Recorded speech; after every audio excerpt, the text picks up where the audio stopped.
সংবিধানের ১৬ সংশোধনী বাতিল করে দেশকে সামরিক শাসনের সময়ের দিকে নিয়ে যাওয়া হচ্ছে, এমনটাই মনে করেন আইন কমিশনের চেয়ারম্যান ও সাবেক প্রধান বিচারপতি এবিএম খায়রুল হক। এই রায়ের ফলে জনগণের কাছে বিচার বিভাগের জবাবদিহিতা আর নেই বলে মন্তব্য করেছেন তিনি।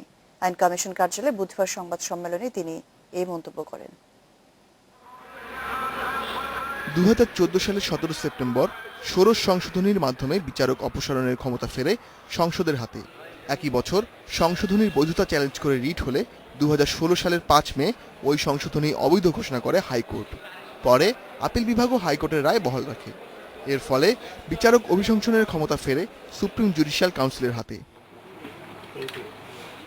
ষোড়শ সংশোধনী বাতিলের রায় নিয়ে বুধবার প্রতিক্রিয়া জানান আইন কমিশনের চেয়ারম্যান বিচারপতি এবিএম খায়রুল হক। বলেন, সুপ্রিম জুডিশিয়াল কাউন্সিলের সঙ্গে বিচার বিভাগের স্বাধীনতার কোনো সম্পর্ক নেই। চিফ জাস্টিস কি হেডমাস্টার নাকি? আর আপনার অন্য জজ সাহেবরা কি ছাত্র? যে হেড অফ দ্য ইনস্টিটিউশনকে ওনার ডিসিপ্লিন করতে হবে সবসময়। Why so? And if that be so, তাহলে আমাদের তো উনি নিজে যে কথা বলেছেন পার্লামেন্ট মেম্বারদের সম্বন্ধে সে কথাই তো বলতে হয়।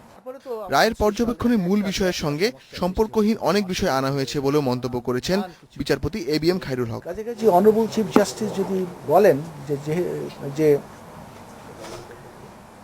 পার্লামেন্ট ইজ ইম্যাচিওর বা পার্লামেন্ট মেম্বার্স আর ইম্যাচিওর, তাতে আমাকে বলতে হয় বা অবভিয়াসলি লজিক্যালি চলে আসে যে তাহলে সুপ্রিম কোর্টের জজ সাহেবরাও তাহলে ইম্যাচিওর। রায়ের মাধ্যমে উচ্চ আদালত জুজুর ভয় দেখাচ্ছে বলেও মন্তব্য করেন বিচারপতি এবিএম খায়রুল হক। এই রায় হওয়ার অনেক আগের থেকেই, এটার হিয়ারিং এর অনেক আগের থেকে আমরা এটা খেয়াল করেছি যে অনেক বিচারপতি সেমিনারে বিভিন্ন অনুষ্ঠানে মেম্বার্স অফ পার্লামেন্ট সম্বন্ধে অনেক ডিরোগেটরি রিমার্ক করেন। তাহলে কি তাদের আগেই এই রায় হওয়ার আগের থেকেই কি তারা এটা প্রিকনসিভড নোশন ছিল? ষোড়শ সংশোধনী বাতিল হলেও সংসদে নতুন আইন পাশের আগে সুপ্রিম জুডিশিয়াল কাউন্সিল কার্যকর হবে না বলেও মত দেন তিনি। পার্লামেন্ট কি আইন করে সে গ্যাপটা পূরণ করতে হবে। Ashiq Hossain, independent news, Dhaka.